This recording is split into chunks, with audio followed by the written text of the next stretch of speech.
Subscribe करें अपना YouTube channel जेन medicine points को और बेल आइकन दबाएं लेटेस्ट नोटिफिकेशन पाने के लिए। लड़कियों को कब सबसे ज्यादा सेक्स करने का मन करता है, तो यह लड़कों को बहुत ज्यादा कंफ्यूजन रहता है कि मेरी वाइफ तो करना ही नहीं चाहती है, तो वह कौन सा ऐसा टाइम है जो सबसे पीक पर होता है। तो अगर आप ये मौका गंवा रहे हैं तो जो आपका ये कंप्लेन है उसकी लिस्ट बढ़ती ही जाएगी और होना कुछ भी नहीं है। इसलिए वीडियो को पूरा देखें और चैनल पर नया तो सब्सक्राइब करें।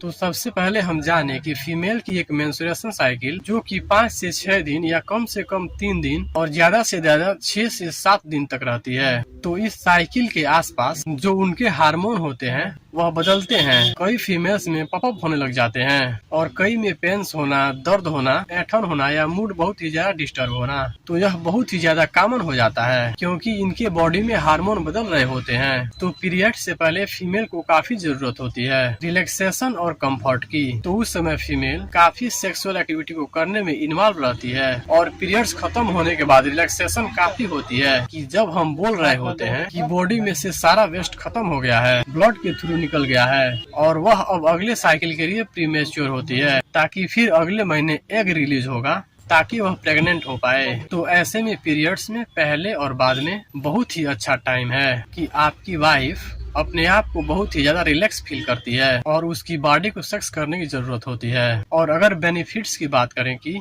यह पीरियड सेफ सेक्स में जाना जाता है और अगर आप पीरियड्स के शुरू होने के जस्ट बाद करते हैं तो एक तो वाइफ भी रेडी है और उनमें प्रेगनेंसी होने के चांसेस नहीं रहता है। तो इस समय आप बिना कंडोम के भी सेक्स कर सकते हैं। फिर मैं बात करूंगा कि इसके अलावा कि जब आपके एग रिलीज होने का मेन टाइम होता है जो कि आपके 28 दिन की साइकिल है, तो 14 के आसपास हाई ओव्यूलेशन डे है। तो उस समय पर उन कपल्स को सेक्स करना होता है जो प्रेगनेंसी कंसीव करना चाहते हैं। तो जैसे ही एग निकलेगा तो वह आपके स्पर्म के साथ मिलेगा तो बेबी कंसीव हो सकता है। तो इस टाइम पे बी फीमेल के सेक्सुअल अर्जेस बढ़ जाते हैं। वो फीमेल जो बेबी कंसीव करना चाहती है या माँ बनने की फीलिंग रखती है तो उस समय उनके अर्चेज काफी बढ़ जाते हैं क्योंकि वह बेबी कंसीव करना चाहती है और पीरियड्स खत्म होने के बाद उनके हार्मोन बैलेंस हो जाते हैं। तो इस समय भी वह सेक्स करना बहुत चाहती है। तो इस समय भी जो उनकी फीलिंग्स है वह काफी बढ़ जाता है। और अगर आप इस चीज से एग्री करते हैं, समझते हैं, तो इस समय अपने पार्टनर को जरूर सपोर्ट करें और उसे सहलाएं क्योंकि वो ऐसी चीजों का वेट कर रही होती है कि आप उन्हें प्लेजर दे पाएं। उम्मीद करता हूँ कि हमारी वीडियो आपके डाउट्स को क्लियर कर पाई होगी और ऐसे ही नए नए वीडियो को डेली देखने के लिए हमारे चैनल से जुड़े रहें। मिलते हैं अगली वीडियो में एक नए टॉपिक के साथ। तब तक के लिए जय हिंद, वंदे मातरम।